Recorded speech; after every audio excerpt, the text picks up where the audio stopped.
اعوذ باللہ من الشیطان الرجیم بسم اللہ الرحمن الرحیم کنتم خیر امۃ اخرجت للناس تأمرون بالمعروف وتنہون عن المنکر وتؤمنون باللہ صدق اللہ العظیم۔ اب دنیا میں وہ بہترین گروہ تم ہو جسے انسانوں کی ہدایت و اصلاح کے لیے میدان میں لایا گیا ہے۔ تم نیکی کا حکم دیتے ہو، بدی سے روکتے ہو اور اللہ پر ایمان رکھتے ہو۔ محترم بھائیوں، دوستوں، بزرگوں،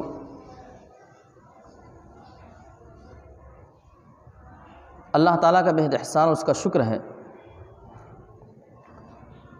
کہ اللہ تعالیٰ نے ہمیں اور آپ کو مسلمان بنایا،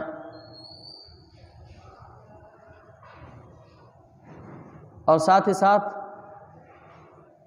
اللہ تعالیٰ نے ہم پر یہ بہت بڑا احسان اور کرم فرمایا کہ اللہ تعالیٰ نے ہمیں اور آپ کو ایک ایسی تحریک سے وابستہ کیا جس تحریک کا مشن، جس تحریک کا مقصد صرف اور صرف یہ ہے کہ وہ اللہ کے بندوں کو ان کا مقصد وجود ان کو یاد دلائے۔ وہ کیوں پیدا کیے گئے، کہاں سے آئے، کہاں جانا ہے، اس دنیا کا خالق اور مالک کون ہے، یہ وہ تمام امور تھے، یہ وہ تمام کام تھے جو انبیاء علیہ السلام کیا کرتے تھے۔ الحمدللہ ثم الحمدللہ، ہم اور آپ بھی ایک ایسی تحریک سے، ایک ایسی جماعت سے وابستہ ہیں جس نے انبیائی مشن کو اپنے ہاتھ میں لیا ہے، اور تقریباً 70-80 سالوں سے الحمدللہ یہ کام انجام دے رہے ہیں۔ پیارے بھائیوں، جو آیت میں نے آپ حضرات کے سامنے پیش کی ہے، اس آیت کا تعلق سورہ آل عمران کے آیت نمبر 110 ہے، اور اس آیت کے اندر اللہ رب العالمین نے امت مسلمہ کے مقصد وجود کو بیان کیا ہے۔ پیارے بھائیوں، دعوت دین ایک اہم دینی فریضہ ہے، اور یہ امت مسلمہ کی بنیادی ذمہ داری ہے، جس میں علماء امت بالخصوص اور عوام الناس بالعموم اس میں شامل ہیں کہ وہ دعوت دین کا کام انجام دیں، بندگان خدا تک اللہ کا پیغام پہنچائیں۔ تبلیغ دین کا جو مشن ہے یہ ہر دور میں رہا ہے، ہر نبی نے اس کام کو انجام دیا ہے، اللہ کے نبی صلی اللہ علیہ وسلم نے بھی اس کام کو انجام دیا ہے۔ چنانچہ اللہ کے نبی صلی اللہ علیہ وسلم کو قرآن مجید میں یہ پیغام دیا گیا کہ آپ اپنی اور اپنی امت کے مشن کو لوگوں کے سامنے بیان کر دیجئے کہ ہماری زندگی کا مقصد کیا ہے، ہمارا مشن کیا ہے، ہمیں برپا کیوں کیا گیا ہے۔ چنانچہ سورہ یوسف کی آیت نمبر 108 میں اللہ رب العالمین نے ارشاد فرمایا کہ قُلْ هَٰذِهِ سَبِيلِي أَدْعُو إِلَى اللَّهِ، کہ اے نبی کریم صلی اللہ علیہ وسلم آپ کہہ دیجئے کہ یہ میرا راستہ ہے، میں اللہ کی طرف بلاتا ہوں، بصیرت کے ساتھ میں بھی اور میرے متبعین بھی، علی بصیرت انا ومن اتبعنی، یعنی جو مشن میرا ہے، جو مقصد میرا ہے، وہی مشن اور مقصد میری امتیوں کا بھی ہے، میرے پیروکاروں کا بھی وہی مشن ہے، اور پوری بصارت کے ساتھ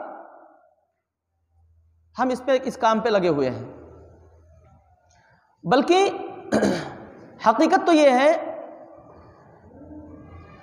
کہ ہر دور میں امت مسلمہ کے اندر ایک ایسا گروہ، ایک ایسی جماعت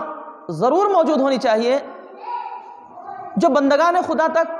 اللہ کا پیغام پہنچائے، تاکہ وہ سعید روحیں، وہ پاک روحیں جو بھٹک رہی ہیں، جو تڑپ رہی ہیں، جو سسک رہی ہیں، ان تک اللہ کا پیغام جب پہنچے تو فوراً اس پر لبیک کہتے ہوئے اس دعوت کو قبول کر لیں۔ چنانچہ اللہ رب العالمین نے قرآن مجید میں ارشاد فرمایا وَلْتَكُمْ مِنْكُمْ أُمَّةٌ يَدْعُونَ إِلَى الْخَيْرِ وَيَأْمُرُونَ بِالْمَعْرُوفِ وَيَنْهَوْنَ عَنِ الْمُنْكَرِ وَأُولَٰئِكَ هُمُ الْمُفْلِحُونَ، کہ تم میں کچھ لوگ ایسے تو ضرور ہونے چاہیے جو نیکی کی طرف بلائیں، بھلائی کا حکم دیں اور برائیوں سے روکتے رہیں، اور جو لوگ یہ کام کریں گے وہی فلاح پائیں گے۔ معلوم یہ ہوا کہ مسلمانوں کے اندر ضرور بھی ضرور ایسے لوگ ہونے چاہیے جو خیر و بھلائی کی طرف لوگوں کو دعوت دیں، معروف کا حکم دیں، برائیوں سے روکیں۔ عربی قواعد کے اعتبار سے اگر دیکھا جائے تو اس حکم کے اندر تاکید در تاکید ہے کہ اس آیت کے اندر علماء نے اس بات کی صراحت کی ہے کہ یہ جو آیت پڑھی گئی ہے ابھی وَلْتَكُمْ مِنْكُمْ أُمَّةٌ يَدْعُونَ إِلَى الْخَيْرِ، اس آیت سے پہلے اللہ رب العالمین نے اہل کتاب کا ذکر کیا ہے، اور ان کی تمام چیزوں کو بیان کرنے کے بعد اللہ رب العالمین نے اہل ایمان کی جو داخلی امور ہوتے ہیں اس کی طرف توجہ دلائی ہے۔ یا ایھا الذین آمنوا اتقوا اللہ حق تقاتہ ولا تموتن الا وانتم مسلمون واعتصموا بحبل اللہ جميعا ولا تفرقوا، کہ لوگوں اللہ کا تقوی اختیار کرو، مسلمانوں اللہ سے ڈرو جیسا کہ اس سے ڈرنے کا حق ہے، اور آپس میں اتحاد و اتفاق کے ساتھ رہو، یعنی داخلی طور پر تم مضبوط اور مستحکم بنو، اور اس کے بعد خارجی تو تمہارا معاملہ ہے وہ دعوت دین ہے۔ وَلْتَكُمْ مِنْكُمْ أُمَّةٌ يَدْعُونَ إِلَى الْخَيْرِ، سب سے بنیادی بات یہ ہے کہ سب سے پہلے اپنے آپ کو مربوط کرو، مضبوط کرو، اتحاد و اتفاق کے ساتھ زندگی بسر کرو، اور اس کے بعد دوسرے نمبر پر تمہارا جو کام ہے، جس مقصد کے لیے اللہ رب العالمین نے تم کو پیدا کیا ہے اس مقصد کو لے کر اٹھ جاؤ، اور وہ مقصد ہے امر بالمعروف نہی عن المنکر کا فریضہ انجام دینا، بھلائیوں کا حکم دینا، برائیوں سے روکنا۔ اگر بحیثیت مجموعی پوری امت یہ کام نہ کرے تو کم از کم ایک گروہ تو ضرور ایسی ہونی چاہیے جو لوگوں کو بھلائیوں کی طرف بلاتی رہے، برائیوں سے لوگوں کو روکتی رہے۔ یہ اللہ رب العالمین کا حکم ہے۔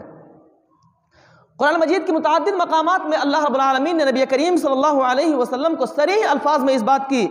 دعوت دی ہے کہ آپ دعوت دین کا حکم دیجئے۔ چنانچہ سورۃ النحل کے اندر اللہ رب العالمین نے ارشاد فرمایا ادع الی سبیل ربک بالحکمۃ والموعظۃ الحسنہ، کہ لوگوں کو اپنے رب کی طرف حکمت اور موعظت حسنہ کے ساتھ بلائیے۔ آپ دیکھیے کہ اس آیت کے اندر اللہ رب العالمین نے نبی کریم صلی اللہ علیہ وسلم کو خطاب کیا ہے کہ لوگوں کو دعوت دو، اللہ کی طرف دعوت دو، اللہ کی طرف بلاؤ۔ آل عمران کی آیت نمبر 64 میں اللہ رب العالمین نے ارشاد فرمایا ہے، جس میں اللہ رب العالمین نے ارشاد فرمایا قل یا اہل الکتاب، آپ کہہ دیجئے کہ اے اہل کتاب تعالوا الی کلمۃ سواء بیننا وبینکم، آؤ ایک ایسے کلمے کی طرف جو ہمارے اور تمہارے درمیان یکساں ہے۔ اسی طرح سے سورہ مائدہ کے اندر آیت نمبر 67 میں اللہ رب العالمین نے ارشاد فرمایا ہے یا ایھا الرسول بلغ ما انزل الیک من ربک، کہ رسول صلی اللہ علیہ وسلم پہنچا دیجئے ما انزل الیک من ربک، جو کچھ آپ کے رب کی طرف سے آپ پر نازل کی جاتی ہے، یا جو کچھ بھی آپ کی طرف وحی کی جاتی ہے۔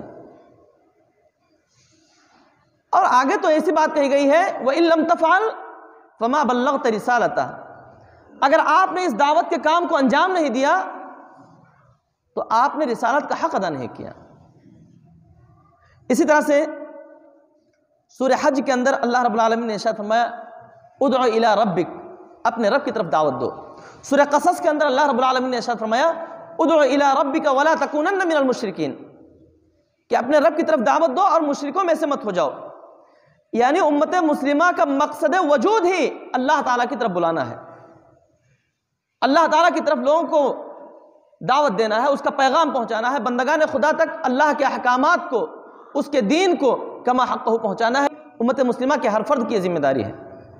آپ دیکھیے تقریباً کتنی سورۃ النحل، آل عمران، سورہ مائدہ، سورہ حج، سورہ قصص اور سورہ آل عمران کی ابھی جو آیت میں نے آپ حضرات کے سامنے پڑھی ہے، اس میں ان تمام آیتوں کو آپ دیکھ لیجئے، ان تمام آیتوں میں بار بار اس بات کی تاکید کی گئی ہے کہ اللہ کی طرف بلائیے، اللہ کی طرف دعوت دیجئے، امر بالمعروف نہی عن المنکر کا فریضہ انجام دیجئے، بھلائیوں کا حکم دیجئے، برائیوں سے روکیے۔ آپ کی زندگی کا مقصد ہی یہی ہے۔ تم میں ایک گروہ ایسا ہونا ہی چاہیے جو بھلائی کا حکم دے، برائی سے روکے، اور جو لوگ یہ کام کریں گے وہی فلاح پانے والے، وہی کامیاب ہونے والے ہیں۔ اب سوچئے کہ امت مسلمہ کی کامیابی کا دار و مدار، اس کا انحصار ہی اس بات پر ہے کہ اگر وہ قیامت کے دن اللہ کے حضور سے سرخروئی حاصل کرنا چاہتی ہے، اور اللہ کے حضور میں اگر وہ کامیاب اور کامران ہونا چاہتی ہے، اور وہ چاہتے ہیں کہ کل قیامت کے دن اللہ کے روبرو پشیماں نہ ہوں، تو ان کے لیے ضروری ہے کہ دنیا میں اس کام کو کریں جس کام کو انبیاء علیہ السلام نے کیا ہے، اور جس کا تذکرہ مختلف آیات میں ابھی میں نے آپ حضرات کے سامنے پیش کیا ہے۔ پیارے بھائیوں، دعوت دین کا جو معاملہ ہے، یہ غیر مسلموں تک پہنچانا، اسلام کی تبلیغ کرنا، اسلام کو پہنچانا، غیر مسلموں تک اسلام کی دعوت دینا، یہ صرف شہادت حق ہی نہیں ہے بلکہ اللہ کا واضح حکم بھی ہے۔ اللہ رب العالمین نے قرآن مجید میں ارشاد فرمایا ہے وَكَذَلِكَ جَعَلْنَاكُمْ أُمَّةً وَسَطًا لِتَكُونُوا شُهَدَاءَ عَلَى النَّاسِ وَيَكُونَ الرَّسُولُ عَلَيْكُمْ شَهِيدًا۔ اور اسی طرح تو ہم نے تم مسلمانوں کو ایک امت وسط بنایا ہے تاکہ تم دنیا کے لوگوں پر گواہ رہو اور رسول تم پر گواہ ہو۔ لِتَكُونُوا شُهَدَاءَ عَلَى النَّاسِ، اس امت کی ذمہ داری ہے کہ دنیا کے لوگوں پر حق کی گواہ بنے، حق کی گواہی دے۔ یعنی جس طرح سے رسول اللہ صلی اللہ علیہ وسلم اور آپ کے متبعین نے، آپ کے پیروکاروں نے جس طرح سے اپنے قول سے، اپنے فعل سے، اپنے عمل سے دنیا کے سامنے شہادت دی، گواہی دی، اسی طرح سے آج امت مسلمہ کی ذمہ داری ہے کہ اپنے قول و فعل اور عمل سے حق کی شہادت پیش کرے۔ یہ امت مسلمہ کی ذمہ داری ہے۔ پیارے بھائیوں، اور اس گواہی میں بات شامل ہے کہ جس طرح سے نبی کریم صلی اللہ علیہ وسلم نے تبلیغ دین کا حق ادا کیا ہے، اسی طرح سے کما حقہ ہمیں اور آپ کو بھی اس کام کو انجام دینا ہوگا۔ آپ دیکھیے کہ آخری خطبے میں نبی کریم صلی اللہ علیہ وسلم نے تمام صحابہ کرام کے سامنے جو بات کہی تھی کہ میرے صحابہ، کیا میں نے تم لوگوں تک اللہ کا پیغام پہنچا دیا ہے؟ تو سب نے کہا تھا کہ یقیناً آپ نے ہم تک اللہ کا پیغام پہنچا دیا ہے۔ اور اس وقت اللہ کے نبی صلی اللہ علیہ وسلم نے اللہ کو گواہ بنا کر کہا تھا کہ اللہ تو اس پر گواہ رہنا، اللہم اشہد۔ پیارے بھائیوں، بحیثیت مجموعی کیا ہم اور آپ امت کے سامنے اس گواہی کو پیش کر چکے ہیں کہ اے 125 کروڑ کی آبادی رکھنے والے ہندوستان کے غیر مسلم دوستو، تم لوگ گواہ رہنا کہ میں نے اللہ کا پیغام تم کو پہنچا دیا ہے یہ ہمت ہمارے اندر کہنے کی؟ یہ جگر ہے ہمارے پاس کہ ہم ہندوستانی جو عوام ہے ان عوام کے سامنے کھڑے ہو کر جس طرح سے اللہ کے نبی صلی اللہ علیہ وسلم نے باغ دہلے بات کہی تھی کہ لوگوں گواہ رہنا کہ میں نے تم تک اللہ کا پیغام پہنچا دیا ہے، اور لوگوں نے اس کو تسلیم کر لیا تھا، کیا آج ہم اس کا حق رکھتے ہیں؟ پورے ہندوستان کی بات تو چھوڑ دیجئے، کیا ہم نے اپنے شہر میں یہ کام انجام دیا ہے؟ کیا ہم نے اپنے محلے تک یہ کام انجام دیا ہے؟ آپ ذرا سوچئے کہ ہم کہاں کھڑے ہیں۔ جو آیت میں نے آپ حضرات کے سامنے پیش کی ہے وَكَذَلِكَ جَعَلْنَاكُمْ أُمَّةً وَسَطًا لِتَكُونُوا شُهَدَاءَ عَلَى النَّاسِ، اس آیت کی صراحت میں علماء کہتے ہیں کہ قیامت کے دن مسلمانوں کو اللہ کے حضور کھڑے ہو کر یہ گواہی دینی پڑے گی کہ اللہ، میں نے تیرے بندوں تک تیرا پیغام جو تیرے نبی کے ذریعے ہم تک پہنچا تھا، ہم نے اس کو پہنچا دیا۔ یہ گواہی دینے پڑے گی وَكَذَلِكَ جَعَلْنَاكُمْ أُمَّةً وَسَطًا لِتَكُونُوا شُهَدَاءَ عَلَى النَّاسِ۔ یہ شہداء علی الناس یہی ہے کہ فردن ہر مسلمان کی ذمہ داری ہے کہ اپنے قول سے، اپنے فعل سے، اپنے عمل سے بندگان خدا تک اللہ کا پیغام پہنچائے۔ اور بندگان خدا سے مراد مسلمان نہیں ہے، یہاں بندگان خدا سے مراد، میری مراد یہ ہے غیر مسلم۔ جن تک اللہ کا پیغام نہیں پہنچا ہے۔ اسی طرح سے پیارے بھائیوں، اللہ رب العالمین نے، جیسا کہ میں نے جو آیت آپ حضرات کے سامنے پیش کی کہ اللہ رب العالمین نے ہمیں اور آپ کو ایک بہترین امت کہا ہے، خیر امت کا لقب دیا ہے۔ یہ انبیائی مشن تھا جس کو انبیاء علیہ السلام کی ایک لمبی فہرست گنائی گئی ہے، تقریباً 1,20,000 کم و بیش انبیاء علیہ السلام اس دنیا میں تشریف لائے، جس کی آخری کڑی جناب محمد رسول اللہ صلی اللہ علیہ وسلم ہے، اور آپ کے بعد آپ کے صحابہ نے اس کام کو انجام دیا۔ اس کے بعد امت میں ایسے بہت سے افراد آئے جنہوں نے اس کام کو وقتاً فوقتاً انجام دیا، لیکن آپ دیکھیں گے کہ یہ جو کام ہے بھائیوں، اس کام میں غفلت کہاں برتی جا رہی ہے؟ غفلت ان لوگوں کی طرف سے برتی جا رہی ہے جن کو وارثین انبیاء کہا گیا ہے، جن کو علماء کہا جاتا ہے۔ ان العلماء ورثۃ الانبیاء وان الانبیاء لم یورثوا دینارا ولا درہما، کہ علماء انبیاء کے وارث ہیں، وان الانبیاء لم یورثوا دینارا ولا درہما، اور انبیاء اپنی وراثت میں دنانیر اور دراہم نہیں چھوڑ کر جاتے بلکہ اپنا مشن چھوڑ کر جاتے ہیں، اور وہ مشن کیا ہے؟ دعوت اللہ۔ آپ ذرا تصور کیجئے کہ امت کا ایک بہت بڑا طبقہ عوام الناس پر مشتمل ہے، اور اس میں ایک بہت ہی مخصوص طبقہ ایک ایسا ہے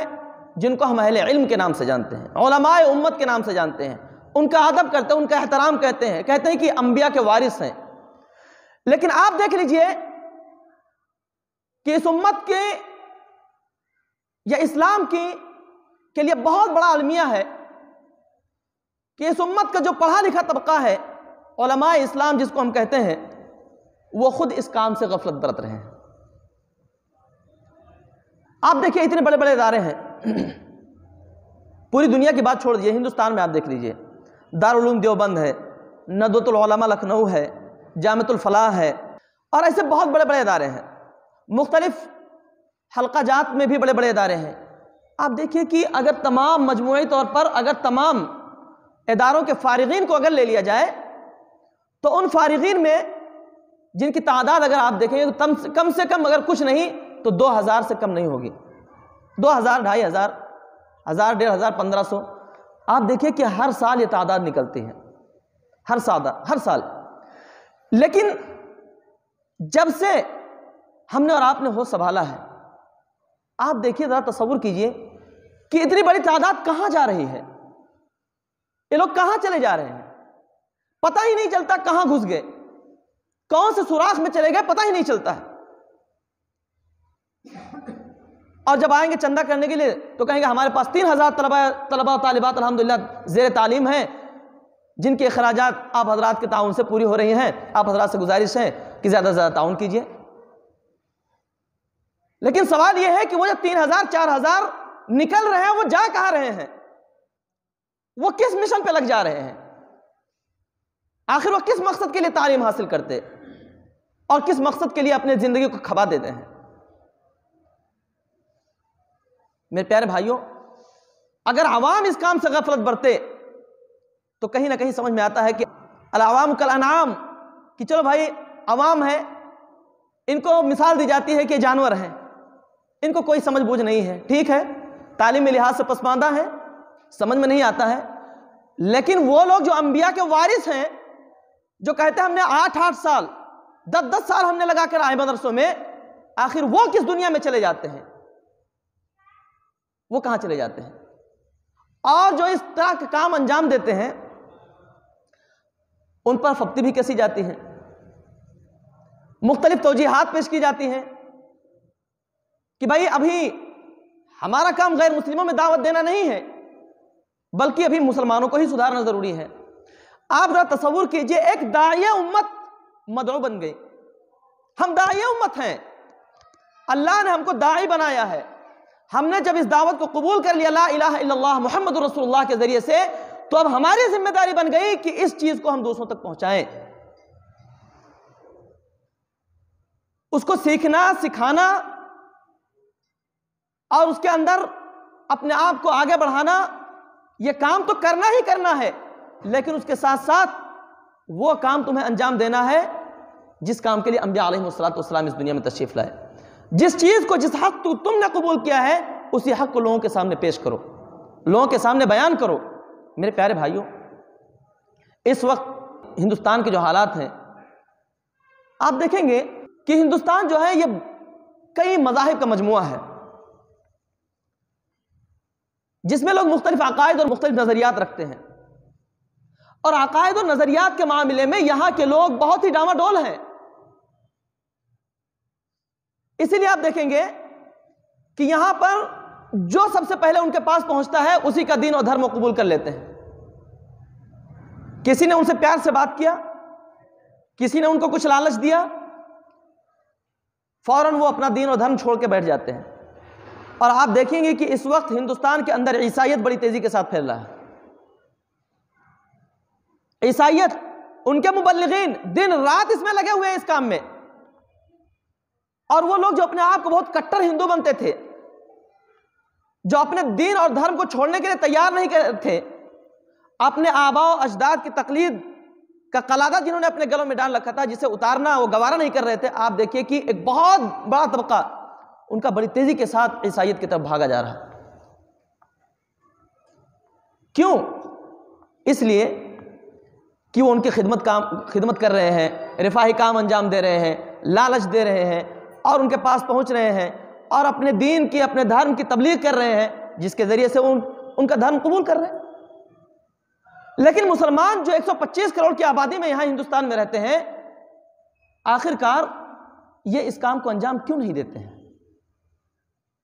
اس سے اتنی غفلت کیوں؟ اس سے اتنے دور کیوں بھاگتے ہیں؟ پیارے بھائیوں،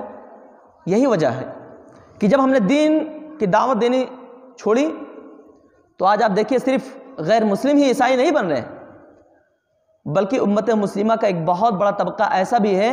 جو جہالت اور نادانی کی بنیاد پر کوئی عیسائیت قبول کر رہا ہے، کوئی ہندو دھرم قبول کر رہا ہے۔ تو پیارے بھائیوں، ہم ایک داعیہ امت ہیں۔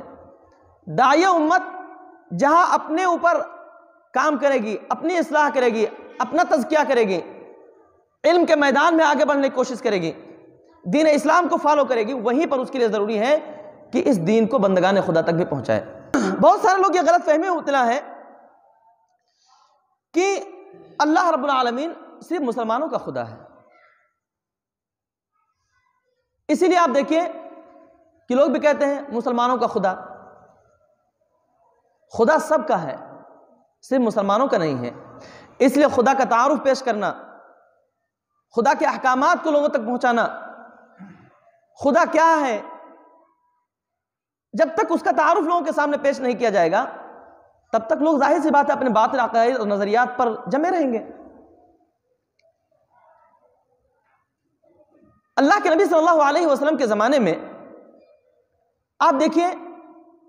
کہ لوگ ہزاروں بتوں کی پرستش کرتے تھے، ہزاروں بتوں کی پوجا کرتے تھے، لیکن جب ان کے سامنے ایک الہ واحد کی صاف اور شفاف تصویر ان کے سامنے پیش کی گئی تو پھر آپ دیکھیے کہ وہی جو ہزاروں بتوں کو ماننے والے تھے، انہوں نے خالص توحید پرستی اختیار کر لی۔ تو ضرورت اس بات کی ہے کہ ہم بندگان خدا کو اللہ رب العالمین کا تعارف پیش کریں کہ اس کائنات کا خالق اور مالک کون ہے، کس نے پیدا کیا ہے، اللہ رب العالمین کون ہے۔ ان تمام چیزوں کی تعلیم دینا یہ ہماری اور آپ کی ذمہ داری ہے۔ دوسری چیز، قرآن کے تعلق سے بھی ہمارا یہ مسئلہ ہے۔ بہت سارے لوگ گھبراتے بھی ہیں، ڈرتے بھی ہیں، اور بہت سارے لوگ ایسے ہیں جو کہتے ہیں کہ نہیں، یہ قرآن غیر مسلموں کو نہیں دیا جا سکتا۔ بھائی، غیر مسلموں کو قرآن دینے کے احکامات الگ ہیں، مسلمانوں کے لیے احکامات الگ ہیں۔ اس بات کو لوگ سمجھ نہیں پاتے۔ وہ کہتے ہیں اس سے اس کی بے حرمتی ہوگی، اس سے بے عزتی ہوگی، وہ ناپاک لوگ ہیں۔ میں ایک سوال پوچھنا چاہتا ہوں کہ حضرت عمر فاروق رضی اللہ عنہ نے جب اسلام قبول کیا تھا تو اس وقت کون سا انہوں نے غسل جنابت کیا تھا؟ جب ان کی بہن نے کہا کہ آپ ناپاک ہیں، انہوں نے غسل کیا۔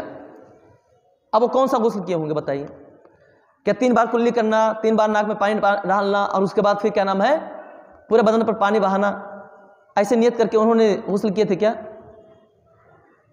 ظاہر سی بات ہے جو ظاہری نظافت اور پاکی اور صفائی کا معاملہ ہے انہوں نے اختیار کیا، اور اس کے بعد ان کی بہن اور بہنوں نے ان کو قرآن پیش کیا۔ ہم بھی جب کسی کو قرآن پیش کریں گے تو ہم بھی اس کے ظاہری نظافت کو ہی دیکھیں گے کہ ظاہراً وہ پاک ہو۔ غیر مسلموں کو کیوں خانہ کعبہ میں منع کیا گیا ہے کہ مت آؤ؟ اصل میں جو خانہ کعبہ میں روکا گیا ہے وہ ان کے باطنی جو عقائد ہیں اس سے روکا گیا ہے کہ اندر سے ناپاک ہے، اور وہ پاکی لا الہ الا اللہ محمد رسول اللہ صلی اللہ علیہ وسلم، اس کو پڑھ لو اس کے بعد وہ پاک ہو جاتے ہیں۔ تو پیارے بھائیوں، یہ غلط فہمی میں کبھی مت رہنا، اور کوئی اگر یہ چیز ہمارے ذہن میں ڈالنے کی کوشش کرے تو کبھی بھی اس کے جھانسے میں مت آنا کہ قرآن مجید نہیں دیا جا سکتا ہے۔ اللہ کے نبی صلی اللہ علیہ وسلم نے آیتیں لکھ لکھ کر بادشاہوں تک پہنچائیں، اللہ کے نبی صلی اللہ علیہ وسلم نے تمام امور انجام دیے، صحابہ کرام نے تمام امور انجام دیے۔ جو قرآن میں بات کہی گئی ہے کہ لا یمسہ الا المطہرون، تو یہ دراصل اہل ایمان کے لیے ہے کہ کوئی مسلمان ناپاکی کی حالت میں قرآن نہ چھوئے، اس لیے کہ اب تم پاک ہو چکے ہو، اب تم سمجھ گئے ہو کہ قرآن کا مقام کیا ہے، اس کا مرتبہ کیا ہے، لہذا اس کے مقام اور مرتبہ کے اعتبار سے اس کا ادب کرو۔ اس لیے قرآن کو ناپاکی کی حالت میں مت چھو، ناپاکی کی حالت میں اس کو پڑھو نہیں۔ لیکن اگر کوئی غیر مسلم اگر کسی دکان سے خرید لے تو تم کیا گولی مار دیں گے کیا اس کو؟ آج قرآن کے نسخے ہر جگہ موجود ہے کہ نہیں ہے؟ اس وقت تو یہ معاملہ تھا کہ بھائی چلو قرآن کے نسخے نہیں مل رہے، خال خال کہیں مل جاتے تھے، لیکن آج تو طبعات پہ طبعات ہو رہے ہیں، بڑی چھپائی ہو رہی ہے۔ کسی بھی مسجد میں وہ کبھی بھی آ جائے، فجر سے ظہر تک آ جائے، ایک قرآن لے کر کے چلا جائے، کسی دکان پہ جا کر کے خرید لے، بھائی ہم کو قرآن دے دو، تو کوئی روک دے گا کیا؟ اور پیارے بھائیوں، آج مسلمان یہ کام انجام نہیں دے رہے نا، تو یہ بات یاد رکھو کہ اللہ رب العالمین نے دین اسلام کے اندر ایسی لچک رکھی ہے، اس کی فطرت میں ہی لچک ہے، اللہ رب العالمین نے دی ہے کہ آج جب امت نے یہ کام چھوڑ دیا نا تو ہزاروں لوگ ایسے ہیں جو ہماری دعوت کے محتاج نہیں ہیں، بلکہ وہ انٹرنیٹ کو سرچ کر کے ہی دعوت اسلام قبول کر لے رہے ہیں۔ وہ ہمارے انتظار میں بیٹھے نہیں ہیں کہ صاحب کوئی مسلمان ہم تک آئے گا، پھر ہمارے سامنے اسلام کی تبلیغ کرے گا، پھر ہم سوچیں گے، پھر پڑھیں گے، پھر اس کے بعد آگے دیکھیں گے۔ آپ جا کر دیکھ لو، جماعت اسلامی ہند کی جو فری ویب سائٹ ہے جو حیدرآباد کے اندر ہیڈ کوارٹر ہے، جہاں پر مہینے کے اعتبار سے ہزاروں غیر مسلم کالز کرتے ہیں، اسلام کے تعلق سے سوال کرتے ہیں، پوچھتے ہیں لوگ۔ اب یہاں پر میں نے آپ کو بتایا کہ یہاں کے ہندوستان کا جو ماحول ہے یہ بڑا ہی ڈاما ڈول ہے، یہاں کے لوگ بڑی جلدی کوئی چیز قبول کر لیتے ہیں۔ اس لیے پیارے بھائیوں، ہندوستان ایک جمہوری ملک ہے، یہاں پر کوئی دوسرا دین قبول کرنا، دھرم قبول کرنا یہ بہت بڑا مسئلہ نہیں ہے۔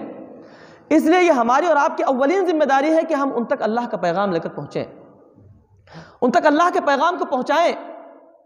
کیا پتا کہ وہ جو اندر سے بالکل ٹوٹے پھوٹے ہیں، پریشان ہیں، وہ اس پریشانی سے نکل آئے۔ اس لیے کہ اسلام کی تعلیمات بہت شفاف ہیں، یہاں توحید ہے، رسالت ہے، آخرت ہے، ایک دوسرے کے حقوق ہیں، ایک دوسرے کے طاقت اور قوت کے مطابق ہی باہر ڈالا جاتا ہے، ایک دوسرے کے حقوق و فرائض ہیں۔ یہ تمام کی تمام چیزیں جو اسلام کی بہت سی صاف اور شفاف تعلیمات ہیں، جب لوگوں کے سامنے پیش کی جاتی ہیں تو جیسا کہ میں نے آپ کو بتایا کہ اسلام کی فطرت میں ہی لچک ہے، اس کی تعلیمات لوگوں کے دلوں کو اپیل کرتی ہیں۔ اسی لیے لوگ ویب سائٹ پر جاتے ہیں، واٹ از اسلام، اسلام کیا ہے، دین کیا ہے، محمد رسول اللہ صلی اللہ علیہ وسلم کیا ہے، ان کی تعلیمات کیا ہیں، ان تمام چیزوں کے بارے میں سرچ کرتے ہیں اور اس کے بعد پڑھتے ہیں، اور آپ دیکھیے کہ خود ہی مسجدوں میں جا کر کے اماموں کے ہاتھوں پر اسلام قبول کر لیتے ہیں، یا اپنے کسی دوست کے ذریعے سے کہتے ہیں کہ بھائی ہم کو اسلام قبول کرنا ہے۔ تو اگر ہم یہ کام نہیں کریں گے تو اللہ کا دین ہمارا محتاج نہیں بھائیوں، اللہ اپنے اس دین کا کام کرنا جانتا ہے، وہ بہت حسن خوبی اس کام کو لے لے گا دوسروں سے۔ اسی طرح سے محمد رسول اللہ صلی اللہ علیہ وسلم کے بارے میں بھی ہماری غلط فہمی ہے کہ محمد رسول اللہ صلی اللہ علیہ وسلم صرف مسلمانوں کے رسول ہیں۔ اسی لیے کہتے ہیں غیر مسلم بھی یہی جانتے ہیں کہ پریشد محمد صلی اللہ علیہ وسلم جو آئے تو مسلمانوں کے لیے آئے۔ اور حالات جس طرح سے ہندوستان کے اندر بھائیوں، جس طرح سے ماحول پیدا کیا جا رہا ہے، جو نفرت پیدا کی جا رہی ہے ہندوستان کے اندر، اس لحاظ سے بہت ضروری ہے کہ ہم اللہ کا پیغام بندگان خدا تک پہنچائیں۔ اس میں دونوں چیزیں ہیں، ایک طرف مسلمانوں کی اصلاح ہوگی، مسلمان اپنے دین پر قائم ہوں گے، وہ دل جمعی کے ساتھ دین پر قائم و دائم رہیں گے، اور ساتھ ہی ساتھ جب ہمارے معاملات کو، ہمارے اخلاق و کردار کو، ہماری تعلیمات کو لوگ دیکھیں گے تو ان کے لیے اسلام کو قبول کرنا آسان ہوگا۔ لوگ اس دین کو دیکھنا چاہتے ہیں، بازاروں میں دیکھنا چاہتے ہیں، کورٹ میں دیکھنا چاہتے ہیں، گلی محلوں میں دیکھنا چاہتے ہیں، ہماری ذات پر دیکھنا چاہتے ہیں۔ یہ جو دین ہے، اس دین کو ہم نے صرف مسجدوں کی حد تک رکھ دیا ہے۔ مسجد میں آؤ تو نیک بن جاؤ، بیٹھ کر کے تسبیحات پڑھ لو، اور اس کے بعد باہر چلے جاؤ، سب ختم۔ جیسے وہ ہے ویسے ہم بھی ہیں، پھر کیا فائدہ ہے بھائیوں؟ کیا اثر قبول کریں گے وہ؟ ہم نے بارہا ہم سنتے ہیں، بارہا کہتے ہیں کہ صحابہ کرام جب اس ہندوستان کے اندر تشریف لائے تو یہاں کی بھاشا بھی نہیں جانتے تھے، یہاں کی بھاشا بھی نہیں جانتے تھے۔ لوگ کیسے اسلام قبول کیے؟ ان کے معاملات کو دیکھ کر کے، ان کے اخلاق و کردار اور ان کے برتاؤ کو دیکھ کر کے، ان کے جو 24 گھنٹے کی جو روٹین تھی اور جو ان کا کام تھا، جو مشن تھا، اس مشن کے تحت وہ اپنے کام میں لگے رہے، اور جس کام میں اللہ اور اس کے رسول نے ان کو بتا دیا تھا اسی کے تحت وہ اپنی زندگی بسر کرتے رہے۔ تو لوگوں نے دیکھا، لوگوں نے سمجھا کہ واقعی یہ الگ لوگ ہیں، یہ کیسے لوگ ہیں۔ پھر لوگوں نے ان سے سیکھنا شروع کیا، لوگوں نے پڑھنا شروع کیا، لوگ ان سے قریب آئے، اور پھر آپ دیکھیے کہ آہستہ آہستہ ہندوستان کے اندر دین اسلام پھیلا۔ تو پیارے بھائیوں، موجودہ حالات میں ہمارے اور آپ کے لیے بہت ضروری ہے کہ ہم اور آپ پورے یکسو ہو کر کے اللہ رب العالمین کے دین کو بندگان خدا تک پہنچائیں۔ یہ ہماری اور آپ کی ذمہ داری ہے، سب کی ذمہ داری ہے، حتی المقدور، جس سے جہاں جتنا بن سکے اس کو پہنچانے کی کوشش کریں۔ اسی سلسلے کی ایک کڑی عنقریب انشاءاللہ 22 جنوری سے لے کر کے 31 جنوری تک انشاءاللہ ریاست گیر مہم اندھیروں سے اجالے کی طرف منائی جانے والی ہے، جو جماعت اسلامی ہند انشاءاللہ منانے والی ہے، اور جس میں ہم نے اور آپ نے ناظم ضلع کے ذریعے سے سنا کہ تقریباً 8 کروڑ غیر مسلموں تک انشاءاللہ اسلام کا پیغام پہنچایا جائے گا۔ اس کی مختلف شکلیں ہیں، دعوت کے بہت سارے ذرائع ہیں، ان تمام ذرائع کو استعمال کیا جائے گا۔ آخری بات کہ بھائیو، جو ابھی بات جو کہی گئی ہے دعوت دین کے تعلق سے، اس تعلق سے ہم اپنے دل کو مطمئن کر لیں کہ جس کام کو لے کر ہم اور آپ اٹھے ہیں یہ دعوتی مشن انبیائی مشن ہے، اور نجات اور کامیابی اور کامرانی اسی راستے سے ہے۔ جیسا کہ قرآن مجید کی جو آیت پڑھی میں نے، اس میں اللہ رب العالمین نے ارشاد فرمایا ہے کہ کامیاب وہی لوگ ہوں گے جو اس کام کو انجام دیں گے۔ تو اگر ہم اور آپ اس دنیا کے اندر اور آخرت کے اندر بھی کامیابی اور کامرانی چاہتے ہیں تو اس کام کو ہمیں اور آپ کو بہرحال انجام دینا ہی ہوگا۔ اگر نہیں انجام دیں گے تو پھر اللہ کے نبی صلی اللہ علیہ وسلم کی حدیث اگر میں سنانا شروع کروں تو جس میں بڑی سخت وعیدیں آئی ہیں کہ تم پر ظالم قومیں مسلط کر دی جائیں گی، تم دعائیں کریں گے، تمہارے جو نیک اور صالح لوگ ہیں وہ لوگ دعائیں کریں گے، ان کی دعائیں قبول تک نہیں ہوں گی، وہ لوگ بھی کہیں گے یا اللہ رحم فرما۔ آج آپ دیکھ لو نا، ہوتا یہی ہے، مکے کے اندر وہاں کے امام رو رو کر دعا کرتے ہیں، اے اللہ رحم فرما ہندوستان کے مسلمانوں پر، اے اللہ کشمیریوں پر رحم فرما، اے اللہ چیچینیا بوسینیا یہاں وہاں سب رحم فرما، لیکن دعائیں کہاں جا رہی ہیں؟ سب رد ہو جا رہی ہیں، اس لیے کہ جو اہم کام انجام دینا اس کام کو انجام دے ہی نہیں رہے ہیں، تو ظاہر سی بات ہے دعائیں کہاں سے قبول ہوں گی؟ ہمارے نیک اور صالح لوگ سب دعائیں مانگ رہے ہیں، لیکن دعائیں سب لٹکی ہوئی ہیں، اور وہ تبھی اوپر عرش تک پہنچے گی جب یہ کام ہم انجام دیں گے۔ اس لیے ہم اور آپ بھی اس کام کو انجام دیں، اور ساتھ ہی ساتھ سب کو اس مشن میں شامل کرنے کی کوشش کریں، سب سے کہیں بغیر کسی خوف کے، بغیر کسی تردد کے۔ اس میں کسی کا اختلاف نہیں ہے کہ بندگان خدا تک اللہ کا پیغام پہنچانا چاہیے، کہ اس مشن میں ایک بہت بڑی غفلت علماء امت کی ہے جو اس کام کو انجام نہیں دے رہے، مسجدوں میں بیٹھے ہوئے ہیں، اپنے اپنے خول میں سب گھسے بیٹھے ہوئے ہیں، اور کوئی ڈر کے مارا نہیں نکلا، سب ڈرے ہوئے ہیں۔ یہ ایک بہت ڈر بھی ہے، یہ کام معمولی کام نہیں۔ اللہ کے نبی صلی اللہ علیہ وسلم کتنا ستایا گیا بھائیوں، کتنا ستایا گیا اللہ کے نبی صلی اللہ علیہ وسلم کو، کبھی اوجھڑی ڈال دی گئی، کبھی اللہ کے نبی صلی اللہ علیہ وسلم کو مارا گیا، کبھی پتھر کھانے پڑے، کیا کیا نہیں کیا۔ یہ کام بڑے دل گردے کا کام ہے، اور اس کام کو جب ہم نے اور آپ نے سنبھالا ہے تو آزمائش تو اللہ تعالیٰ کی طرف سے آنی ہی آنی ہے، لیکن بہرحال اللہ تعالیٰ سے ثابت قدمی کی دعا بھی کرتے رہیں، اور ساتھ ہی ساتھ اللہ تعالیٰ سے استقامت بھی مانگیں اور دعا بھی کرتے ہیں اللہ جو کام ہم نے اور آپ نے اٹھایا ہے اللہ اس کو پائے تکمیل تک پہنچا، اور اس کے ذریعے سے اللہ تعالیٰ بندگان خدا کے دلوں کو اللہ اسلام کی طرف پھیر دے یا رب العالمین۔ یہ بہت اہم کام ہے یا رب العالمین۔ تو ہم یقیناً ہم لوگ کمزور ہیں، ناتواں ہیں یا اللہ، ہم نبی نہیں ہیں، ہم رسول نہیں ہیں، ہمارے اندر وہ طاقت اور قوت نہیں ہے، ہم اس طرح سے اس کام کو انجام نہیں دے سکتے جس طرح سے تیرے نبیوں نے کام کو انجام دیا ہے یا رب العالمین۔ مگر اس کے باوجود جو ٹوٹ پھوٹی محنت ہم کرنے جا رہے ہیں یا رب العالمین اس کو قبول فرما یا اللہ، اس کے اندر اپنی رحمتیں اپنی برکتیں نازل فرما یا اللہ، تو ہمارا ساتھ دے دے یا اللہ، تو ہمارے ساتھ ہو جا یا اللہ، تو ہمارے شامل حال ہو جا۔ ہم جس جگہ جائیں، جہاں پر بھی جائیں، جس کے پاس جائیں، اے اللہ اس کے دل کو اسلام کے لیے کھول دے، اس کے دل کو اسلام کے لیے نرم کر دے یا رب العالمین۔ تو دلوں کو پھیرنے والا ہے یا مقلب القلوب، اے دلوں کو الٹ پھیر کرنے والے، اے اللہ ہندوستانی وطنی بھائیوں کے دلوں کو اسلام کے لیے پھیر دے میرے مولا۔ اے اللہ ہم سب کی دعاؤں کو قبول فرما، ربنا تقبل منا انک انت السمیع العلیم وتب علینا انک انت التواب الرحیم، وصلی اللہ تعالی علی خیر خلقہ محمد وعلی آلہ واصحابہ وازواجہ وذریاتہ وآل بیتہ برحمتک یا ارحم الراحمین۔